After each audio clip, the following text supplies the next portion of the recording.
Right, okay, so having a look at this second one where we've got a base object called shape with a few fields and methods and stuff in there, and then a couple of things that inherit from that.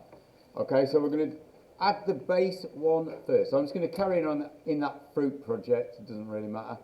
Just want somewhere to put my classes. So I'm going to start off. I'm going to add a class, and I've forgotten what it was called. Where was it? Oh, can't even find the document now. Go, it's right down there. Shape.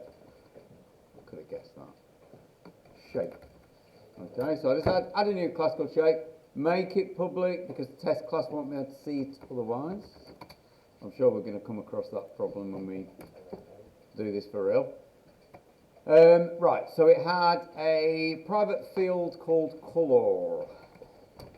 So private, and it what was that? String. String color. Remember the private ones you can call what you want. Anything that you make as a public getter, setter, yeah, they've got to have the exact name as on the class, but internally you can call them what you want. The implementation, that's the whole point of encapsulation, is the internal workings of the class are down to the author of the class, and you can change it at a whim, and it shouldn't break any of the public features, really. Right, so we've got just the colour one.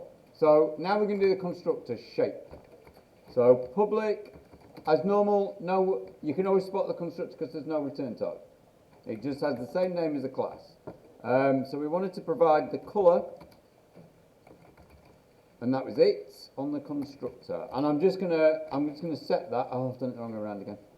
String colour. Okay, right. So I just want to set the colour up. So I'm going to say this dot colour equals the colour parameter that we've been given. So set that up. Right. So going back, we've then got get area. Okay. So we're going to have, and this is a getter. So that's, I'm going to do that at the top above my constructor. So it's going to be public. What was it? Float. Get area. So I could put get area, but get is an indication to me that that's what I should call it and create a getter. Okay. So I don't know what the area is going to be, so I'm just going to return 0. Okay. In the detailed specifications that you'll get, you will not be left guessing. I will give you what any default values and things need to be. Yeah. So this was just about putting the skeletons together, this exercise. So yeah, but I will give you more detail, a proper spec, effectively. Okay, so let's just look. Have we got anything else? Oh, toString. Now, toString is a method. Okay, and it's a method that we use, and it's actually quite useful because it can be used by the debugger. So when you pause a program and you float your mouse over an element, it actually calls the toString method. Okay, so this is going to be a string, and it's called, I think it's called toString. I can't remember whether it's a little letter or not, but I'll put it in the class as that. So this is just a method that returns something. And it'll moan to us, I think it's actually a capital T, but it doesn't matter if it's extra, but I think, hang on, I can do something to test that. What this exercise was about overriding, okay? And one of the great things that the IDE can do is if you type the keyword override and press space, it'll give you what can be overridden. Just do a space after you've written override. Because I sometimes don't, I think, what am I overriding again? I can't remember what it's called. And you can do it like that. All right. So there is a method called toString with a capital T. All right. So we'll use that facility in a minute. So let me just go back to what I had. So I'm doing what I was told to do. So public string, and it was called toString. And we've got to return something, but we don't know what.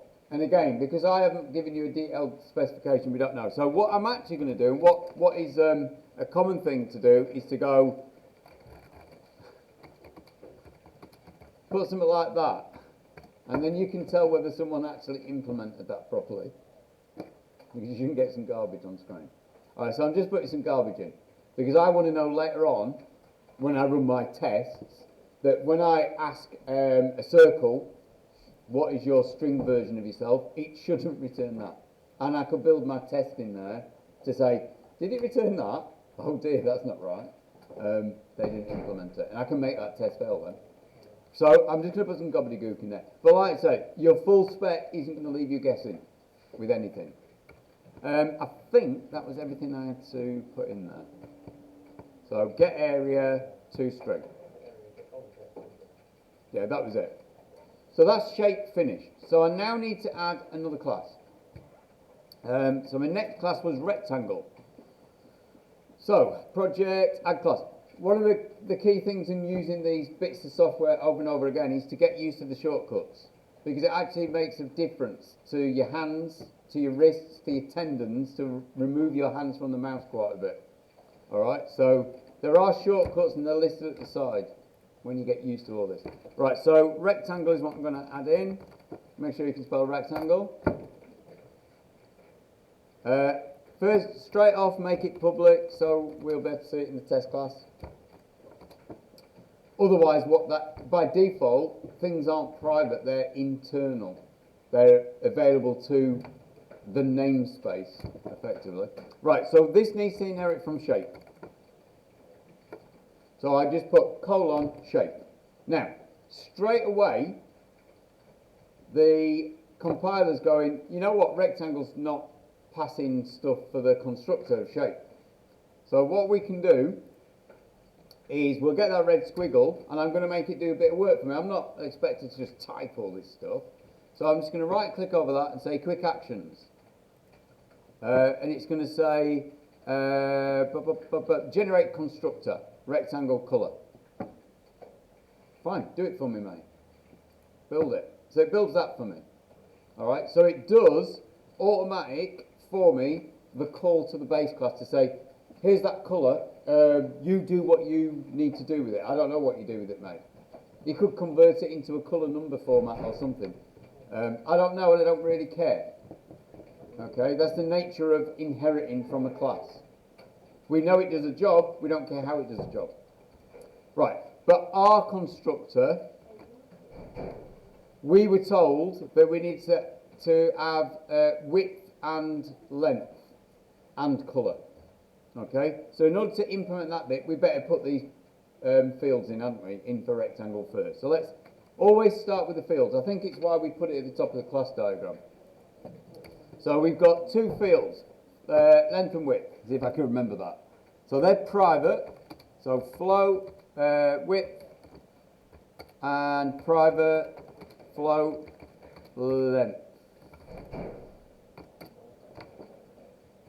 Okay, so going back to editing my constructor, because obviously Visual Studio doesn't know what I'm actually trying to create here, it's just going based on what you've been saying, yeah. You know when you're trying to get the inherit, would you put the entry in it? Column. No, would you put, you put the right something? Oh! It's like a squiggly line on the rectangle. Right, watch. You see how it's like that? Yeah. Right click there. You see it says, oh right, there's an issue. And then you just select that quick action. It's always at the top. Yeah. And then I say create constructor. It gives you a little preview as you move the mouse over, Eleanor. Alright, and then it does that bit of work for me and saves me having to type it and make a mistake, which I will do, obviously. Okay, right. So in my constructor, colour was one of the things. I have got two constructors and we'll come back to that.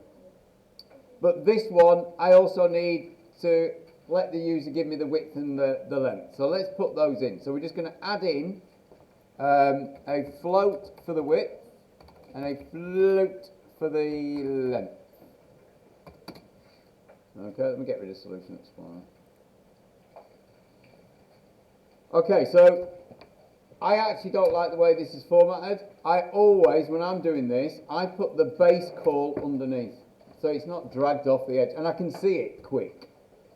Okay, you get this weird blank line before your braces, but I prefer to do it that way, and then I can see what's being passed on to the base class. So I know I've got to deal with the colour and the width. All right. So I'm just gonna do that. I'm gonna save those. I'm gonna say this dot width equals the parameter value that I was given called width, and this dot height. I'm just storing these. This dot height. Why have I said height? This dot length is just the length. Okay, so that handles the big constructor. Let's have a look at the other constructor. Not specifying a colour.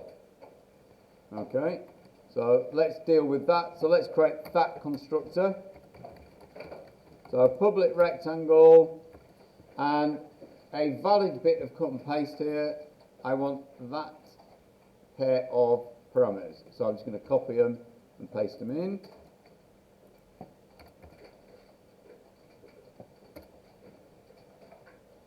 Right, now, it says, because I'm inheriting from shape, that I have got to provide a colour. I've got to. Alright, so let's see what it thinks it's going to do to reconstruct this. I don't know, let's see if it's going to do anything helpful for me. Change signature. Wrap every parameter. That's not going to do anything. Unwrap. So it hasn't got a clue what to do. Alright, I have to provide, if I go back to shape, I've only got one constructor and it expects a colour. So what colour should I put as a default? Yep. If you right click on shape at the top, I think you can create a construction there. In rectangle. Where it says public, yeah, if you right click that one and then click quick action. Yeah. No, it did it on my one. And it automatically put in like the blue speaker. What, and just an empty string? Yeah. Right, so I have got to provide what the base class wants. Alright, so what I'm going to do, I haven't got a colour value, so I can either put a made up colour in there, so I could put like grey or black or white or red or whatever, or I can do that. Have an undefined colour, yes. Couldn't you also put null in there? I could, because string is a nullable type. Okay, so yeah, I could. You can't always do that with everything. I think string's nullable type because it's a pointer, effectively. You can't do that with integers, although that is one of the things that they've introduced in the latest versions of C# is nullable data types. So everything moves on. Right, so I need to provide a value. Now, what's important, and obviously there's no specification here, but shape needs to be able to handle null values for colour, because that's going to break everything. If I'm trying to draw a shape on the screen using some graphics thing, and I provide the colour and it's a null, that's going to crash. Alright, so there needs to be some way of dealing with null. Okay, in colour. Now we haven't got a getter or setter for colour. So obviously there's a hole in the specification here. There really ought to be one, and it should be used to validate the colour. So if we get a null value, there's probably a default colour that we pick. Okay, so you do need to be aware of that if you are doing something and you haven't got a full spec. I'm not going to leave you in the lurch like that. Okay, but I'll leave null in because that'll do for now. Okay, remember we're not bothered about implementation specifics. Now this is a case where actually, because of the way that C# is constructed, I can't actually do multiple calls, but I'm going to have to do this. Okay, for now. I could refactor this. Yes, Andre. Couldn't you use this, so instead of base you use this and you put in the width and length as the two parameters in front of null? Could do. Try it. Yeah, try it. Force the other one. Yeah, force the other ones to do. So what was it? When you do every that you pass parameters on, make sure you pass them in the right order. I tend to, one of the reasons for doing the copy paste is to keep the order of the parameters the same. So, I'll put float now, length. So I could do that. And this constructor effectively has no code, but it's passing on the data. But I'm providing a default colour, so if I did actually want to say, oh, I'm going to force a default colour here, I could say grey.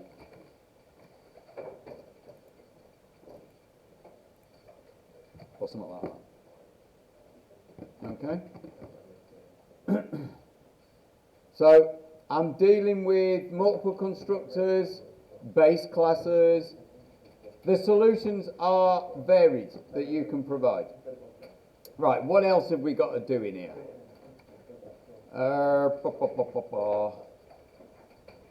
Right, I've got to do my get area. Okay, so that's a, a property, a getter. So, and what was the data type? Float. So that's a public float area, and I'm going to create a getter. So get. Now we can do a calculation for the area. This is the nice thing about getters. So I'm going to do it all in one line. But how do we calculate? I mean, again, you would be given the spec for this in case you're dumb and you don't know how to calculate the area of a rectangle. Right. So the area of a rectangle is the width times the length.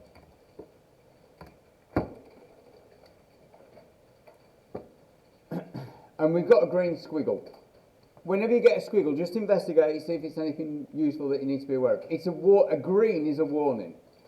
It's not wrong, but it's a semantic problem. You know, we talked about semantic errors, where we might not use the code correctly. So I'm going to move over that and see what it says.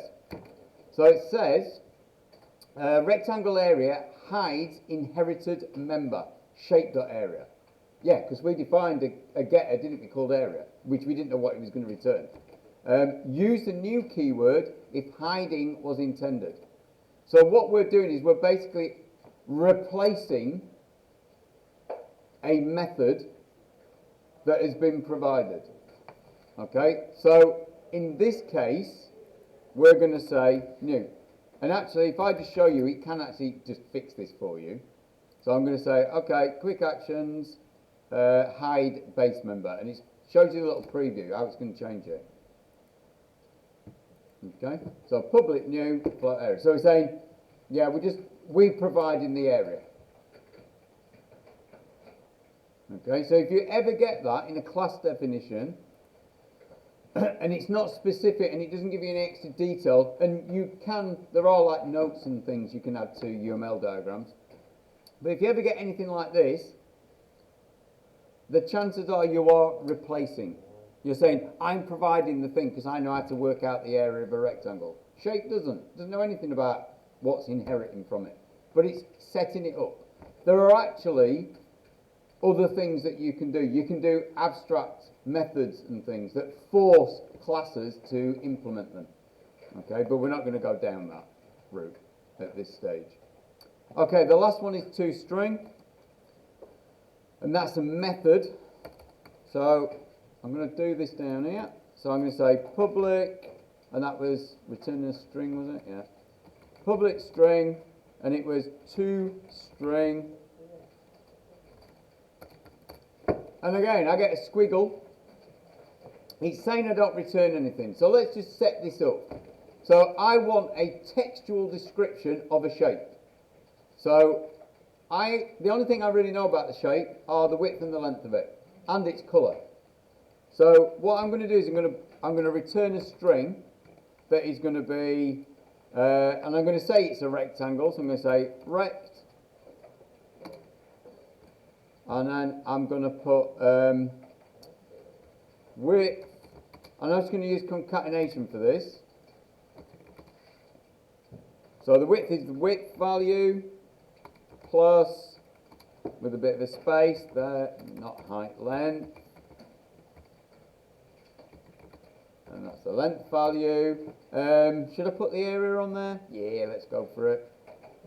Right, this is getting long, so I'm going to go down to the next line and just carry on. And then I'm going to put area And I'm using the colon so that I don't have to put a space there. I sometimes put things in square brackets when I'm doing these. And then the area, we just need to say, oh yeah, the area that we just worked out. So this is a textual description. Obviously the spec will say that. We'll say a textual description of the involving these values. Okay?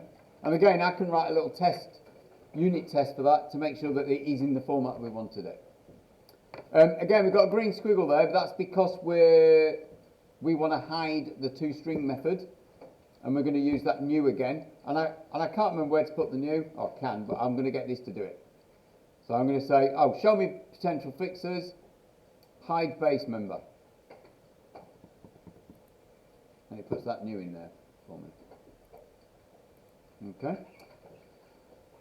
And obviously, I've got another class that is circle, so I'm going to quickly implement that. It's essentially going to be pretty much the same. Some of the properties are different, aren't they? It's not width and length. It's no, it wasn't. Was it triangle visible, wasn't it? Triangle visible.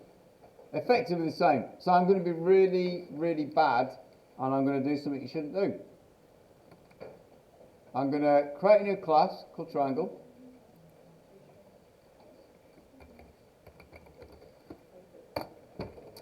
It's going to be public. It's going to inherit from shape. And then I'm going to go to a rectangle and I'm going to grab everything because I'm bad. I'm going to copy it all. And this is what people do and then go hideously wrong when they're programming. They go, oh, it's practically the same, just copy it all. Then you've got to remember to edit it carefully. So with a triangle, my fields were base and height. So I'm going to change that to base and height. Ah, base has come up in blue. Unfortunately, base is a keyword in C#. So what would we do? If we ever encountered a name given to us, but in a particular environment, in a particular language, that was a keyword, what would we do you think? Do what? Yeah, change it, right. How would you change it and keep it meaningful to the... Base. Put base right after X, or do this?